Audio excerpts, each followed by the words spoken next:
ஈன்ற வாசலுக்கு இறங்கி எண்ணிறந்து போவீர்கள். கான்றவாளை மொட்டலர்ந்த காரணம் அருகிலேர். நான்ற வாசலை திறந்து நாடி நோக்க வல்லிரேல். தோன்று மாயை விட்டொழிந்து சோதி வந்து தோன்றுமே.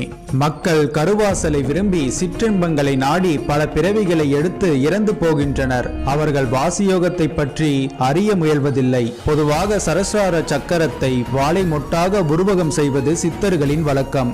அதாவது கான்ற வாழை மொட்டு என்பது தலைகீழாக தொங்கும் வாழைப்பூவை போல என்பது பொருள். அவ்வாறு வாழை மொட்டு போல் கீழ் நோக்கி இருக்கும் சரஸ்ரார சக்கரம் குண்டலினி சக்தி தொடும்போது மேல் நோக்கி திரும்புகிறது. எனவே சிற்றின்பங்களை விட்டுவிட்டு வாசியோகத்தின் மூலம் சுழுமுனை நாடியின் வாசலை திறந்து திருவாசலான மனம் பொருந்திய வாசலான சரஸ்ராரத்தை நாடினால் பிறப்பை கொடுக்கும் மலங்களாகிய மாயையும் வஞ்சவினைகளும் ஒளிந்து இறைமையான சோதி நம்முள் தோன்றும் என்கிறார் சிவவாக்கியர் சித்தர்.